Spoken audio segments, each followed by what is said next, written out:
My husband's sister walked in with boxes and said, "We're living here now, you'll have to adjust." My husband said, "It's temporary." I waited one night, then watched their reactions as the lock changed and the notice arrived. I live in Austin, Texas. My husband, Mark, and I had just moved into our new home. It was a modest 3-bedroom house, but it was ours. We had spent months searching for the right place, and finally we found it. We were excited to start this new chapter of our lives. One Saturday morning, I was in the kitchen making breakfast when the doorbell rang. I wiped my hands on a towel and went to answer it. To my surprise, it was Mark's sister, Rachel, standing there with a smug smile on her face. Behind her were her 2 teenage sons, each holding a box. "Hey," she said, stepping inside without waiting for an invitation. "We're moving in." I stood there, stunned. "Excuse me."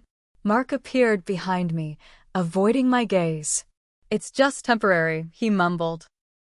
Rachel plopped onto our couch, her kids already exploring the house. "You'll have to adjust," she said nonchalantly. I felt a knot tighten in my stomach. This was not part of the plan. That night, chaos reigned. Rachel's boys argued over the guest room, leaving their belongings strewn across the hallway. Rachel commandeered the kitchen, criticizing my cookware and rearranging cabinets. "Your knives are dull," she remarked, tossing them aside. "I'll order new ones." Mark tried to mediate, but his words were weak. "Let's just give it a few days," he pleaded. I retreated to our bedroom, seeking solace. But even there, I could hear the blaring TV and Rachel's laughter echoing through the walls. The next morning, I awoke to find Rachel hosting a yoga class in our living room. Strangers stretched and chanted, oblivious to my presence. "Morning," Rachel chirped. "Hope you don't mind." I needed space for my clients. I clenched my fists, my patience wearing thin. This was my home, and it had been hijacked. That evening, I confronted Mark. "This isn't temporary. She's taken over our lives." He sighed, rubbing his temples. "I know. I just didn't know how to say no." I realized then that if he wouldn't stand up for us, I would have to. By 8 a.m., the locks were changed.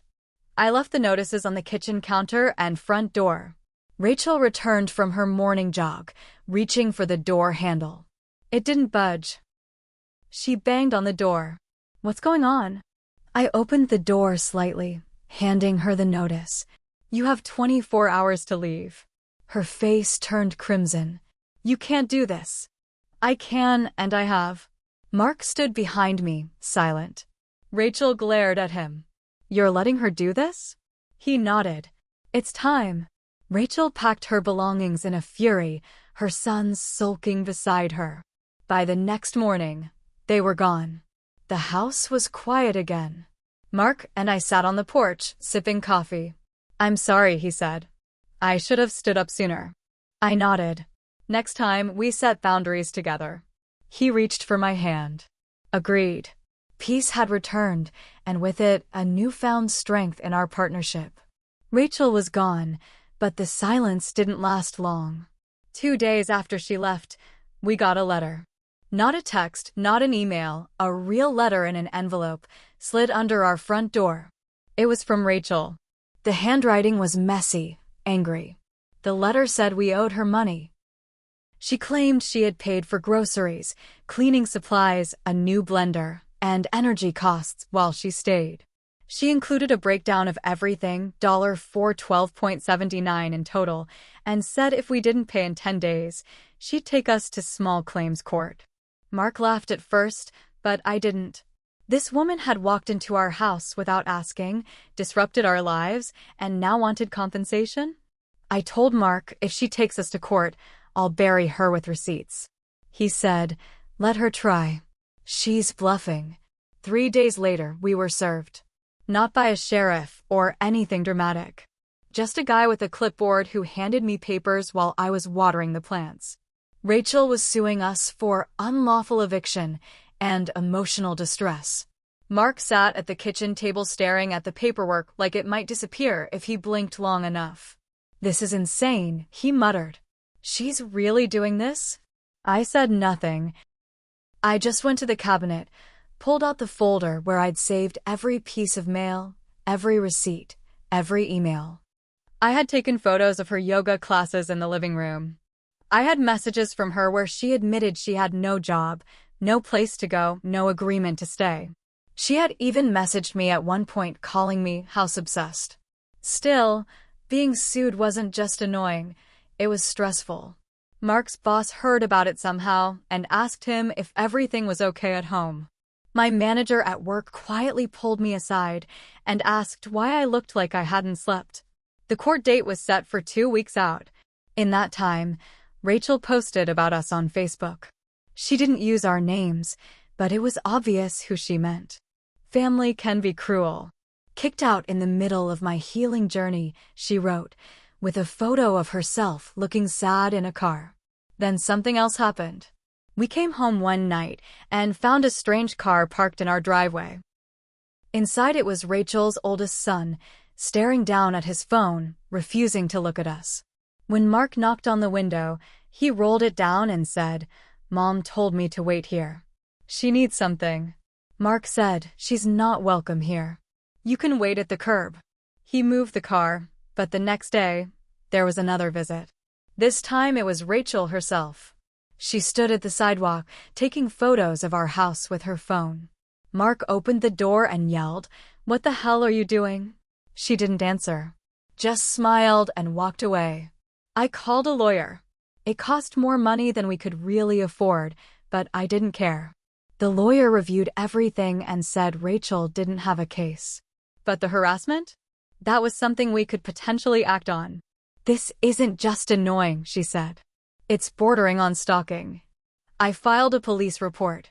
The officer was polite, but said unless Rachel physically entered the property or threatened us, there wasn't much they could do yet.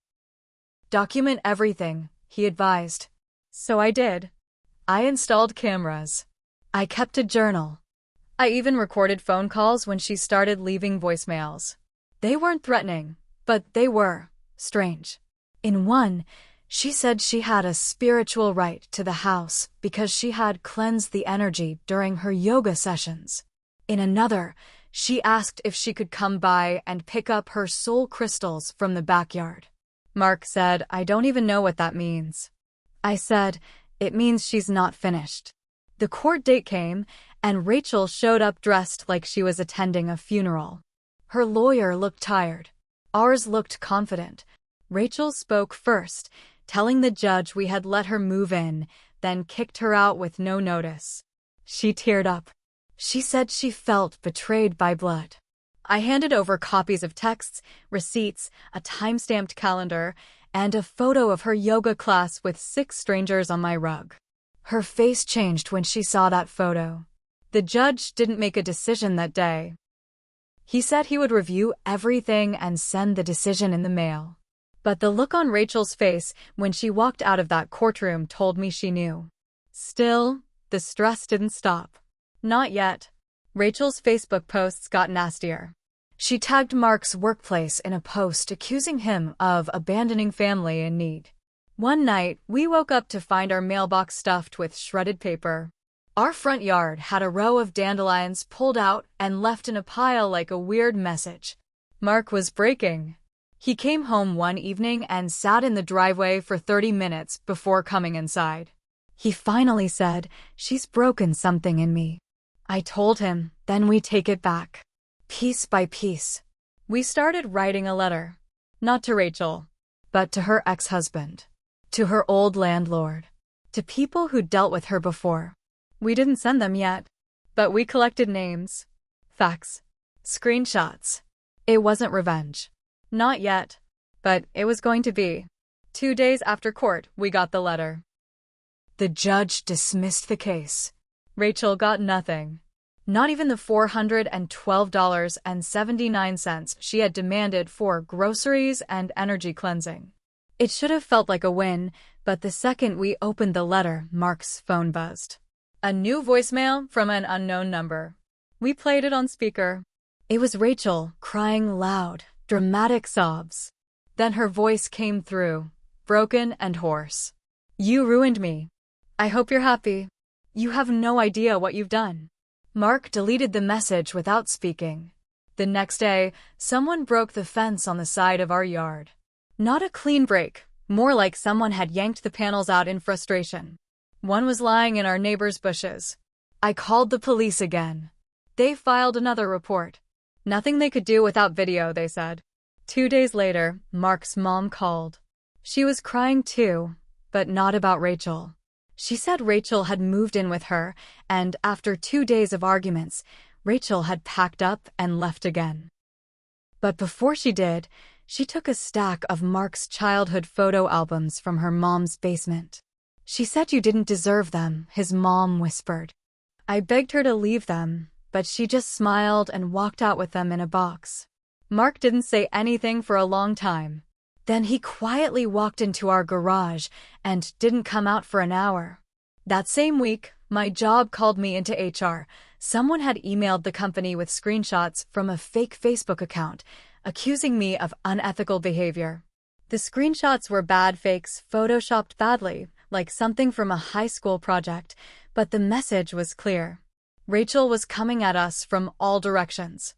That night, I couldn't sleep. I walked around the house checking windows. At one point, I thought I saw someone standing by the street, but when I opened the door, no one was there. I told Mark we needed to take it further. I said, she's not just annoying, she's dangerous, and she's not going to stop. We pulled the trigger on a private investigator. It cost more than we were comfortable with, but we were beyond comfort at this point. We gave him everything: voicemail recordings, emails, the letter, screenshots, even her old yoga class flyers. A week later, he sent us a report. Rachel had been evicted from 2 previous apartments. She had a trail of small claims cases behind her, most of them settled or dropped. But the worst part? She'd used different last names in each case. One was her maiden name, another was a fake-sounding variation with 2 L's added to it. We found out her current address was a rented room in a house owned by an elderly couple. The PI said she had listed their address as a business for spiritual guidance services on Google. And then came the twist we weren't ready for. The PI found something in a background search that caught even him off guard. Rachel had listed our address, our home, on multiple documents in the past month as her primary residence. One of those was tied to a loan application. That's when the pieces started clicking together. The photos she took of our house? Probably for that. The voicemail about us ruining her? Maybe that loan got denied. Maybe we screwed up her plan just by locking the door. We froze the credit on both our names that same day.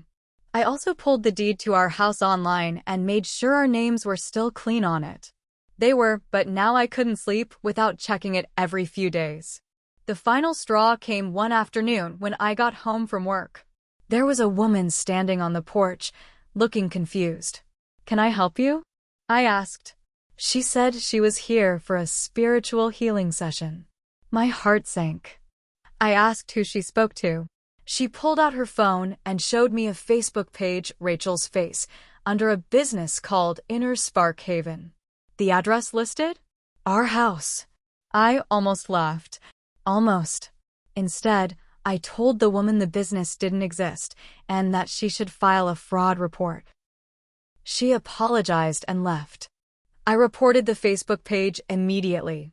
It was taken down 2 days later, but the damage was done. We weren't just being stalked. We were being used. Rachel was still trying to build a life using our name, our address, our space. It was like she believed she still lived here, like she had never really left. Mark looked me in the eyes that night and said something he hadn't before. "I think she's sick. I think this is deeper than we thought." I said, "Then it's time we take everything we have and make it public." He nodded. We started documenting every piece of this in a long timeline. Names, dates, photos. We weren't sure what we'd do with it yet. Police? A lawyer? Maybe even press? But we were going to stop her. We weren't victims anymore. We finished the timeline. Every voicemail, every fake post, every scam she tried to run using our name. I turned it into a document, nearly 40 pages long. We didn't know who to give it to yet, but we were ready. Then something happened that sped everything up. A police officer came to our door. Not for Rachel, for me. He said someone had filed a complaint that I was running an illegal business out of the home. There was an anonymous tip about unlicensed therapy services and energy work being offered here. He was polite, but firm. He asked if he could look around. I said no without a warrant.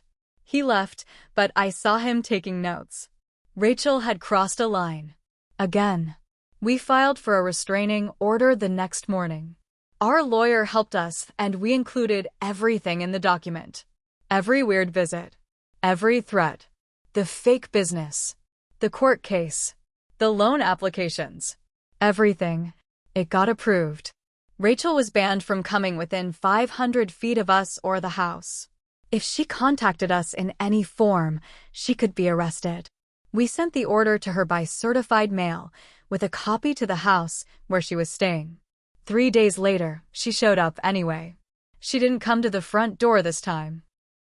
We saw her on the cameras, standing by the garage, just outside the range, pacing and smoking. She looked thinner, tired, wild in the eyes. I called the police. They picked her up 10 minutes later around the corner. She was arrested for violating the order. But here's the twist I didn't see coming. The loan company that she used our address with? They had flagged the application as fraud and launched an investigation. That triggered a deeper look into Rachel's finances. Turns out she had applied for multiple loans under different variations of her name, some of which were tied to actual accounts with our address, our property tax info, and even Mark's name listed as an emergency contact. It was enough for the DA to open a fraud case. Rachel didn't just harass us. She committed felony-level identity fraud. The case moved fast. I don't know who she crossed. Maybe she messed with the wrong loan company. But they went after her hard. She was arrested again. This time, not for a restraining order. For real charges. She couldn't pay bail.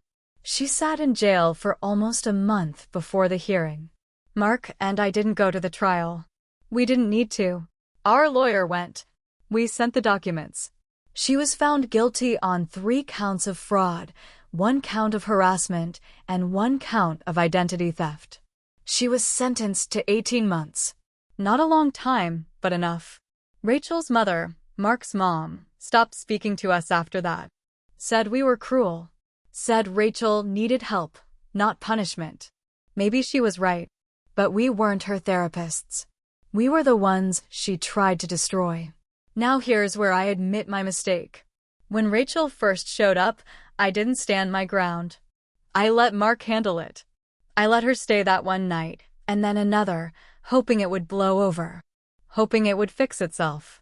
If I had said no the moment she crossed the threshold, maybe none of this would have happened. But I also know this. If we hadn't fought back, she would have kept going. We sold the house a month after her sentencing. Too many memories. Too many people had seen our address on scam pages. We moved to a smaller place outside the city. Quiet. Clean. We don't talk about Rachel much anymore. Mark says he still thinks about the photo albums she stole. I think about the woman who showed up expecting a healing session in our living room. All the damage from one person with no boundaries. But when I lock the door at night now, I don't check the cameras every 10 minutes. Because Rachel finally got the one thing she never expected. Consequences.